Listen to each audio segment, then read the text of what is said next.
Monsieur le Président du Front, Monsieur le Président des démocrates, Messieurs les présidents des partis qui composent le Front, chers camarades militants, bonsoir. Nous avons déjà la victoire. Nous avons déjà arraché le pouvoir à Patrice Talon.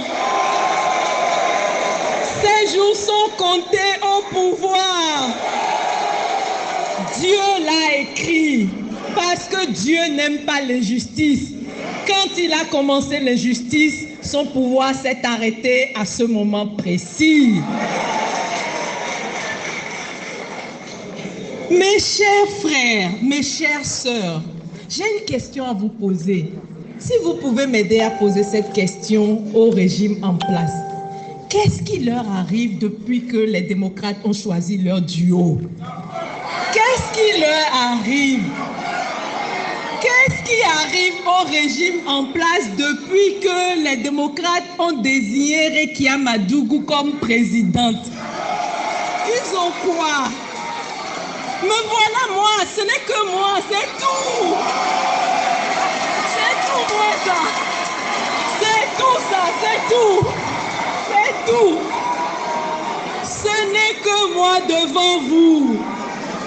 Tous les jours, ils m'intimident, ils me menacent, ils m'injurient, ils envoient leur guignol de députés, ils envoient leur guignol de maire. Ils n'arrêtent pas de raconter leurs élucubrations et je suis fraîche devant vous, pleine dans ma tête.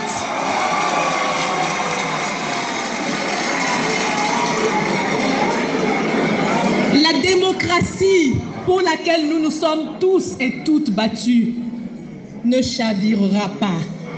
Elle a chaviré dans leurs mains, mais elle ne chavirera pas dans l'esprit que nous avons, nous tous, en notre sein. Cet esprit-là qui est guidé par Dieu, nous ne cesserons de lui rendre grâce. Parce que c'est Dieu qui a voulu qu'en face de Patrice Talon, il y ait une nouvelle génération qui ne se laisse pas corrompre. Vous savez, il se croit plus malin que tout le peuple. Ce régime pense que sa ruse peut embarquer tout le monde dans le déluge. Ils n'ont jamais imaginé un seul instant que pendant qu'ils s'aimaient la zizanie entre nous, que pendant qu'ils essayaient de nous tirer à gauche, à droite, Joël Aïvo et moi, on se parlait.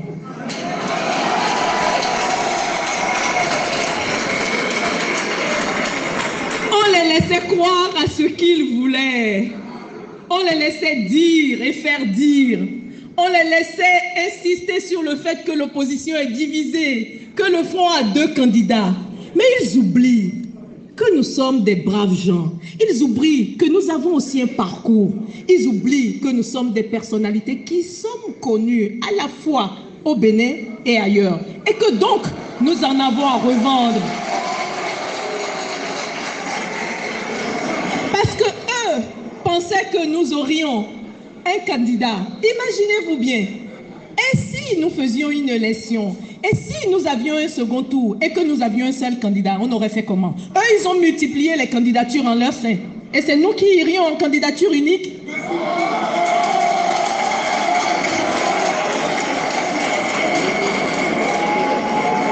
Ils ont eu tort de penser que c'est seulement leurs mamans qui ont fait des enfants intelligents.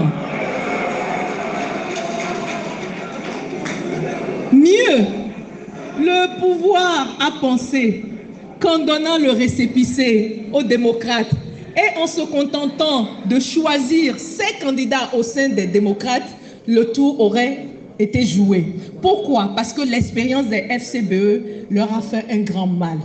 Qu'on dise que les partisans de Boni Yayi n'ont pas participé aux législatives, ça leur a fait un grand mal. J'étais là dans les discussions à l'international. Chaque fois, on leur demandait mais pourquoi les partisans de Boni Yayi n'ont pas participé. D'où la nouvelle ruse de se dire on va donner le récépissé aux démocrates.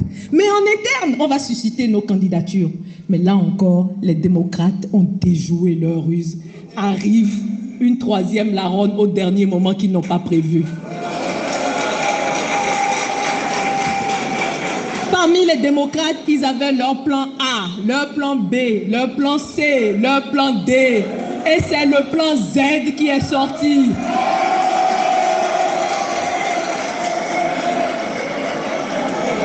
Mes chers amis, pour vous dire que la politique ne sera plus jamais comme avant au Bénin.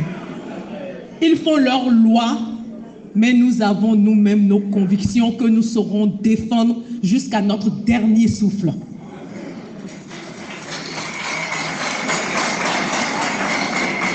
Mes chers compatriotes, mes chers frères et sœurs, n'avez-vous pas remarqué que vous avez beau avoir un parcours professionnel linéaire, dès lors que vous devez, opposant au Bénin ou candidat face à ce régime, vous devenez subitement terroriste? Vous n'avez pas remarqué ça? Subitement, c'est-à-dire ceux-là même qui magnifiaient, qui admiraient votre parcours, qui vous félicitaient même quelques semaines plus tôt pour votre parcours, subitement, ils découvrent en vous des actions de terroristes et commencent à interpeller tout le monde autour de vous. Et finalement, en préparant le terrain et en venant vers vous, je les attends, qu'ils viennent me chercher. Parce que c'est eux les terroristes politiques. C'est eux les terroristes politiques. C'est eux qui terrorisent le peuple. C'est eux qui nous terrorisent. Alors les terroristes, ce n'est pas dans nos rangs. Ce n'est pas les honnêtes citoyens que ces juges de la criette et autres, la justice aux ordres, qui inventent, qui passent toutes ces journées à calomnier, à monter des affabulations grotesques contre des honnêtes citoyens. Chacun d'entre vous, préparez-vous à être leur prisonnier. Mais nous serons leurs prisonniers pour délivrer ce pays s'il le faut. Mais nous irons jusqu'au bout.